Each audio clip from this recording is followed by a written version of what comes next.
Este é mais um programa da série Nascemos para Brilhar. Hoje, para vocês, paz e bem. Então, qual é o tema de hoje? Curiosidades sobre Francisco de Assis. Tem muita gente que conhece, este homem que nós católicos o chamamos de santo, São Francisco de Assis. No Ceará, o chamam de Francisco das Chagas do Canidé.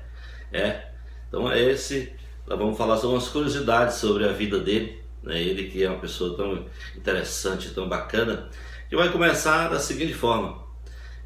Nasceu em 1182, olha só, quando ele nasceu, 1182, e faleceu em 1226, ele viveu apenas 44 anos.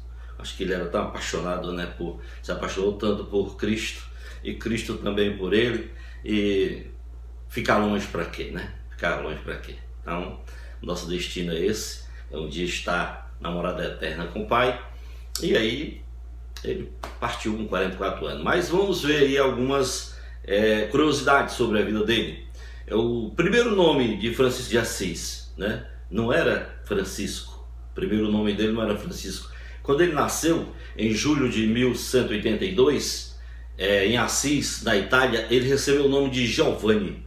Giovanni quer dizer em português João. Então, se você tem o nome de Giovanni, você também pode ser chamado de João. E você que é João, eu tenho um filho chamado João, João Batista, e ele pode ser chamado de Giovanni. A mãe dele foi quem deu esse nome para ele, porque ela era devota, gostava bastante de João Batista, o precursor. Porém, o seu pai estava viajando, e acumulou uma grande fortuna, e quando ele voltou da França, onde ele estava, ele resolveu rebatizar, olha só, Aí colocou o nome de Francesco, que em português quer dizer Francisco, Então veja só, o nome dele era Giovanni, e a mãe batizou, e o pai resolveu batizar depois com o nome de Francesco, que é em francês. Outra coisa que aconteceu, outra curiosidade de Francisco de Assis, ele não gostava muito da escola. Escola, gente, eu sempre digo, às vezes, olha, é um fruto amargo, estudar não vai dizer que seja tão bom para quem, ainda mais para quem tem preguiça, para quem não gosta. Mas é um fruto amargo que lá na frente vai dar frutos tão gostosos, tão maravilhosos. Então é bom que a gente se apaixone pela escola, que a gente vá, estude, porque Francisco de Assis não, ele não gostava muito de estudar, porque ele era péssimo em latim, péssimo em latim, e ele frequentou a escola apenas durante 3 anos só. 3 anos, era filho de um homem rico, mas não quis ir para a escola, apenas 3 anos ficou na escola. E vamos para frente. O que Francisco de Assis, que era o Giovanni, o João, ele era festeiro. E pense no cara que gostava de uma festinha, Antes dele se converter à fé, Francisco de Assis, ele era bem festeiro, Ele levando a sua cidade à loucura. A cidade onde ele morava, Assis, ele levava à loucura por ter muito dinheiro. Tinha muito dinheiro, O pai tinha, então era dele também. Ele organizava banquetes, extravagantes, recheados de bebidas, mulheres. Claro que o rei do camarote da época acabou se tornando muito popular por conta disso. Então Francisco ficou muito conhecido de Assis, porque ele fazia toda essa loucura toda de pegar o dinheirão, e gastar nessas festanças dessa forma. Mas o tempo passou, e aos 16 anos Francisco entrou no exército. Aos 16 anos, lá na Itália, entrou no exército, participou de 2 guerras, e ele chegou a ser preso, e quase foi morto em batalhas, Francisco de Assis, ele sobreviveu nas batalhas ele foi prisioneiro por 1 ano, passou aí 1 ano preso, e quando estava preso, ele contraiu malária, olha só, naquele tempo, malária, tuberculose, quase ele ia a óbito, quase ele morria. Seu pai conseguiu intervir, e libertá-lo. O pai tinha dinheiro, tinha amigos, aquela coisa todinha, conseguiu tirar ele de lá. Mas ele não morreu.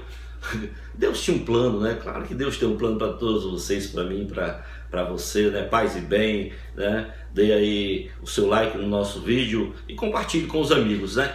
Outra coisa que Francisco de Assis gostava, né? Era de ser cavaleiro.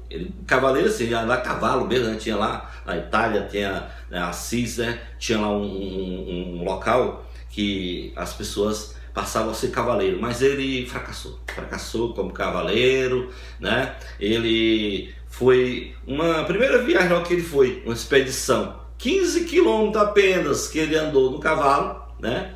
A malária voltou, né, afetar Francisco de Assis, e ele precisou retornar, e por fim abandonou a ideia de viver como cavaleiro.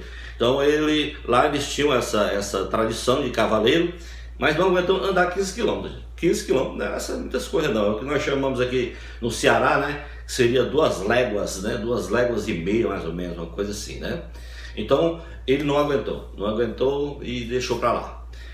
Mas como Deus tem um plano, tem um projeto, uma hora a coisa chega. Agora, quando foi o ponto de virada realmente? Que ele deixou de ser esse cara festeiro, né, cheio de ondas e maluquices e tal, de cavaleiro, de guerra. Quando foi que aconteceu isso?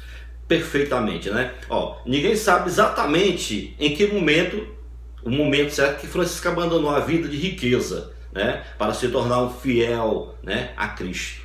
Não tem assim, algumas pessoas dão data, aquela coisa, entendeu? Acredita-se que ele tenha sido quando ele cruzou com o leproso. Naquele tempo, toda a vida aconteceu, né, gente? Desde Jesus, essa questão do leproso. E ele tinha, né, uma doença que ele tinha muita repulsa. Vixe, quem viu um leproso ficava logo, né, chateado, preocupado, somente esse pessoal rico. Então ele tinha uma repulsa muito grande por leproso. Mas nessa ocasião que ele, ao ver um homem no chão, ele inesperadamente, né, ele desceu do cavalo. Ele não era mais cavaleiro, ele tinha um cavalo, era os transportes mais utilizados da época, né? Ele cobriu com seu manto aquele homem que estava com aquela doença da lepra, né? E beijou este homem, beijou com uma forma de enorme gratidão. E aí ele saiu, né? Durante uma oração que ele teve numa igreja chamada de São Damião, lá em Assis, uma igreja chamada São Damião, ele ouviu o chamado de Deus e ele passou a cuidar dos pobres, né? Então, esse momento de ele beijar o leproso, né, foi assim, muito tocante.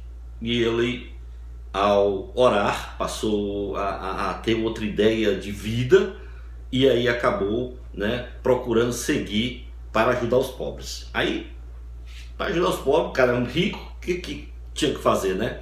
Então o que acontece? Teve uma curiosidade que todos nós conhecemos, a questão de que ele ficou pelado em praça pública, né? O chamado de Deus, né, pedia que Francisco reconstruísse lá, ele ouviu, né, que ele reconstruísse a igreja que estava em ruínas. Naquele tempo, já, né, 1200 por aí, a igreja estava passando por problemas, que sempre vai passar, mas ainda bem que tem uma passagem na Bíblia que diz que as portas do inferno não vai prevalecer nunca contra as portas do céu. Graças a Deus que existe essa garantia de Jesus Cristo, ele mesmo disse isso, né? Então, ele voltou para casa, pegou vários tecidos, quando ele ouviu, né, que Deus estava pedindo que ele reconstruísse a igreja, ele pensava que era prédio, né? Então, o pai dele muito rico, vendia tecidos, naquele tempo era estilado quem fazia esse tipo de trabalho. Então ele voltou para casa, pegou vários tecidos, vendeu por um preço abaixo de custo e doou para a igreja. Olha só, quando seu pai soube, cara, o pai ficou bravo, maluco, né?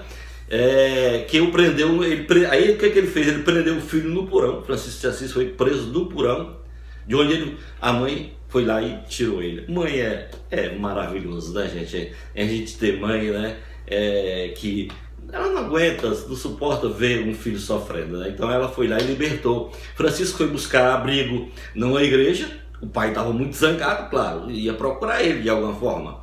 E seu pai foi atrás, estava na igreja lá, então acusando ele de roubo, que ele, tu me roubou, e aquela coisa todinha, e houve aquela, né? E ele caladinho, simplesmente, sem pestanejar, ele tirou todas as roupas. Todas as roupas, ficou totalmente nu. Isso é a história, né? E depositou em frente ao pai. Pronto, pai.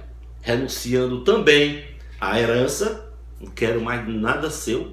Fica, né? E ele ainda pediu a bênção do bispo para começar a peregrinar e trabalhar pelos pobres. A partir daí, claro, ele conversou com o pai e foi peregrinar.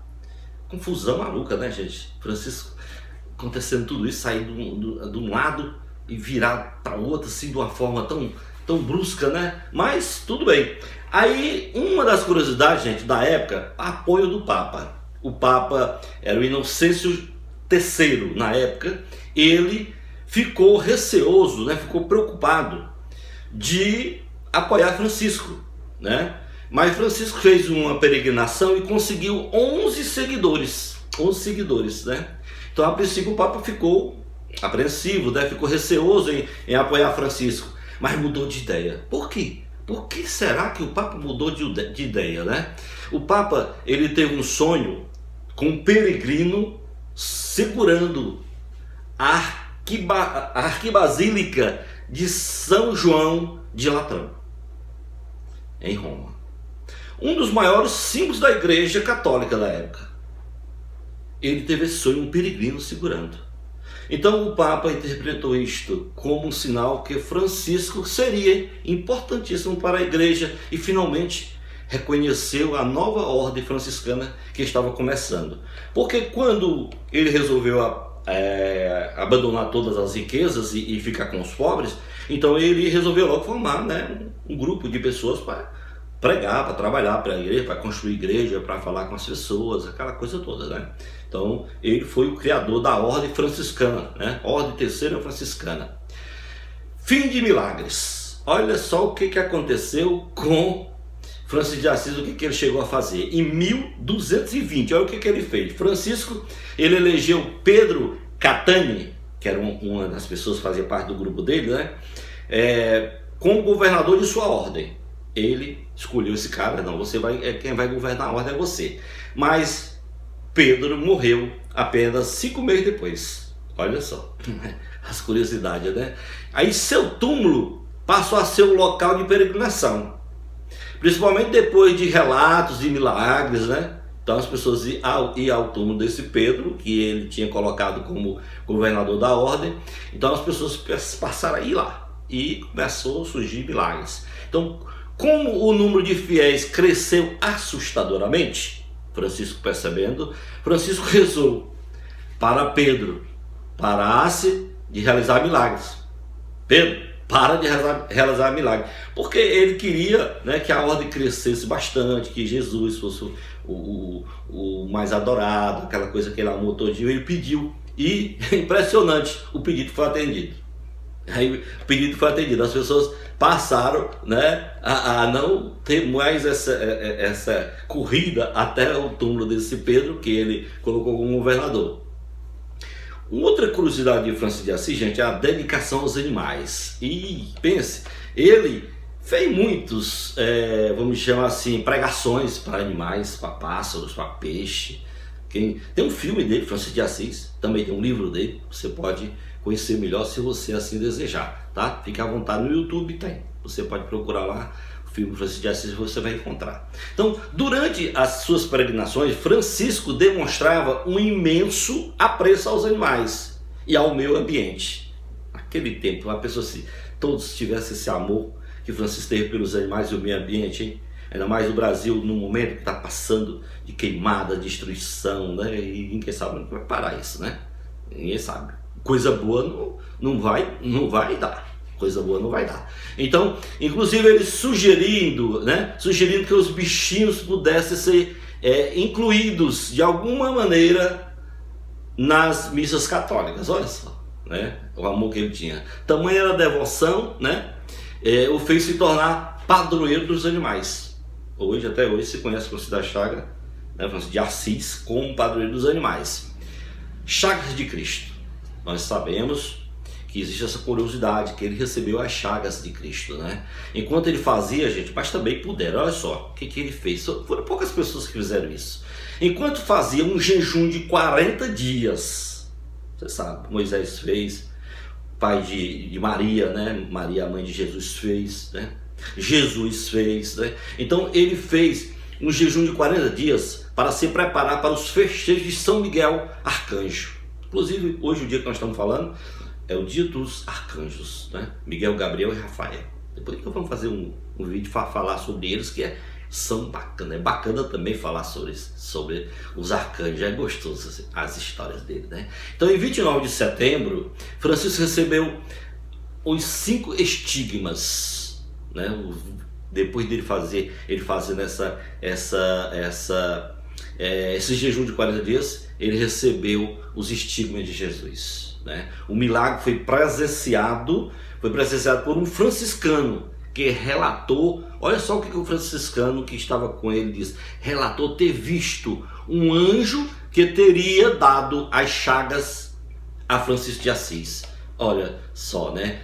Pudera, né?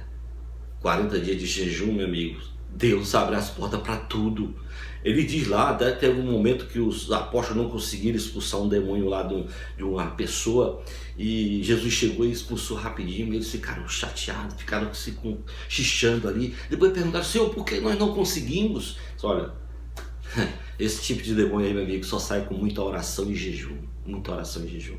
Então quem está jejuando, está em oração 40 dias, Deus abre as portas para tudo. Então se você tem necessidade na sua vida para alguma coisa, faz a experiência, faça a experiência, por amor, tá? Então, diz o franciscano que viu, e as pessoas viram depois, né, que existiam chagas, né, no corpo dele. A morte e canonização, morreu com 44 anos, né? Francisco de Assis, ele morreu em 3 de outubro, por isso que ele faz as festas, então está em festa agora, né, esse período, né? Nós estamos hoje setembro, né? 29 de setembro, então estamos no período da festa, dia 3 de outubro de 1226, né? Ele morreu em 1226, sendo declarado santo apenas 2 anos depois pelo então Papa Gregório IX. No dia seguinte, o Papa pessoalmente colocou a pedra fundamental para erguer a Basílica de São Francisco de Assis em sua cidade natal. Gente, eu acho legal essa parte dele aqui, porque 2 anos depois da morte, então esse Francisco realmente foi, né, exemplar, né? Ele se entregou mesmo à missão de Cristo, porque chegar a esse ponto, né? Então tem outra curiosidade que fala a respeito do túmulo perdido. Túmulo perdido.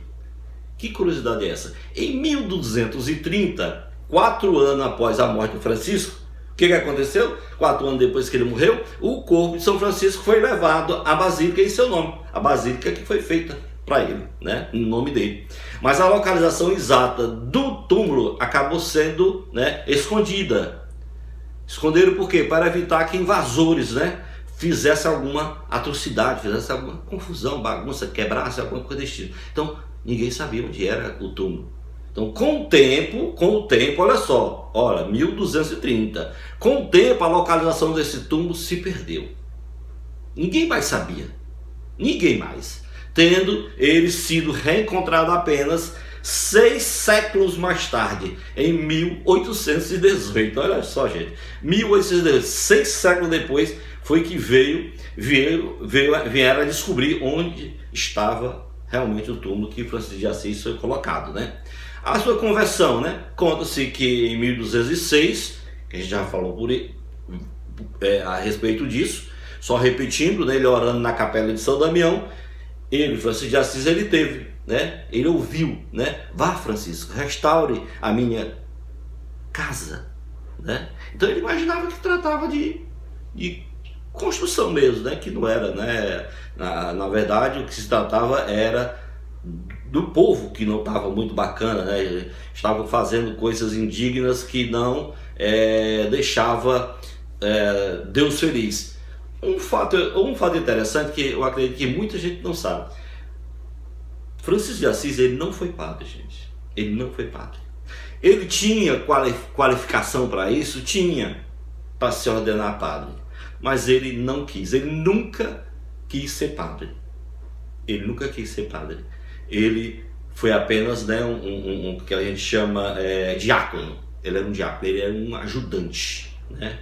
Em sua humildade, sentia-se indigno. Por que ele não queria ser padre? Porque ele se sentia indigno. Ele se sentia indigno, apesar de fazer o que fez, de subir aos degraus do altar e invocar o poder de Deus para realizar o milagre da Santa Eucaristia, que foi aquilo que Jesus fez na última ceia, né? Então, o corpo ali, o pão se transforma em corpo, o vinho se transforma em sangue. Então ele se achava indigno de fazer isso. Imaginem só Francisco de Assis. Gente, tem um anel, existe um anelzinho chamado de anel de Tucum. Anel de Tucum.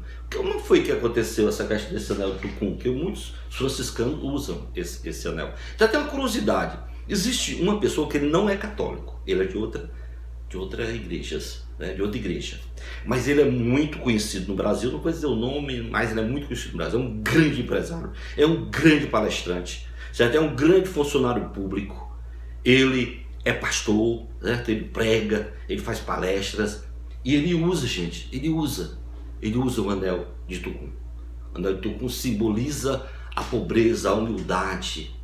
E ele diz, aí os colegas, né, cobram dele porque ele faz aquilo, porque aquilo ali era uma coisa de Francisco de Assis, aquela coisa. Ele diz, olha, Francisco de Assis, ele não é propriedade de ninguém. Ele foi um homem que viveu aqui na terra e fez a vontade de Cristo. E eu uso para quando eu achar que eu estou sendo alguma coisa, querendo ser alguma coisa maior, eu olho e me manco, que eu não sou nada sem Deus, nada. Apesar que o cara, ó, dinheiro, famoso, né? Então, inclusive, estão até, só para dar uma dica aí, estão até, talvez ele pudesse até ser escolhido agora por Supremo Tribunal, né? Ser chamado para a vaga que vai surgir, né? Já falaram o nome dele. Seria uma boa ideia, porque eu conheço, é muito capacitado. Assim, pessoalmente eu não o conheço, mas eu conheço o trabalho dele. Uma filha minha, que é advogada, ela teve num encontro que ele foi um dos palestrantes, que ele trabalha nessa área jurídica. Pronto, acho que vocês vão acabar descobrindo. Então ele usa o anelzinho, né, de Tucum. Eu tenho, o meu quebrou, esse aqui é da minha esposa, né? Eu trouxe para mostrar a vocês. Então esse anel de Tucum, o que era? Acontecia? Até hoje a história é assim. As pessoas se casam e usam aliança, né? E quanto mais a pessoa tem mais dinheiro, a aliança é mais chique, mais cheia de coisa, né? Porque aqui o nome diz aliança, é uma aliança que você está fazendo com alguém. Então, os coitados dos escravos não tinham. Eles tinham a sua mulher, mas não tinham o anel de ouro. Então eles inventaram o anel de Tucum. Esse anel de Tucum, gente, vocês podem ver na internet, vocês vão encontrar, vocês podem chegar lá e encontrar um documentário sobre a produção de anel de Tucum, né? Que é o símbolo da simplicidade. Pronto, símbolo da simplicidade. Então, como os coitados dos escravos não tinham como comprar, né, ouro para estar com um anel para dizer que estava ali, que aquela ali seria a sua mulher, sua esposa, eles usaram. Então, hoje em dia, esses anéis são adotados, presta atenção, como uma forma de escolha, de preferência pelos jovens, pelos pobres e oprimidos, pelas minorias em busca de libertação. Simboliza a luta pelas causas sociais. Então tem muita gente que usa, inclusive se a pessoa que não é da igreja católica, é de outra igreja, ele usa porque ele é uma das pessoas também que faz frente para batalhar em favor dos desfavorecidos, daqueles que não recebem os direitos que deveriam dar. E também tem um filme, né, chamado Anel de Tucum. Você pode também ver o filme também. Então, o Anel de Tucum, para a gente finalizar, é um anel feito de uma semente de tucum. É uma palmeira, né, uma espécie de palmeira nativa lá da Amazônia, certo? E ela é utilizada pelos fiéis cristãos como símbolo do compromisso preferencial das igrejas, especialmente das igrejas cristãs. Gente, sou Zion Linhares, estou aqui com 2 livros, Nascemos para Brilhar, o primeiro livro que a gente escreveu, certo? Temos o outro aqui, Hábito, Aprendizagem e Foco. Eu tenho mais outros 2, temos Garantia, Liderança Garantida, que está no meu canal, o canal Zion Linhares. Você pode procurar Liderança Garantida, que eu narrei todo o livrinho sobre liderança garantida. E nós temos um outro que chama-se Diálogo, que eu ainda vou colocar ainda na editora para a gente lançar para vocês. Então, esse foi o nosso papo de hoje. Vá lá, compartilhe o vídeo, se inscreva no canal e fique com Deus. Fico feliz de estar, né, na companhia de vocês e terminando como sempre, como Francisco de Assis dizia, paz e bem.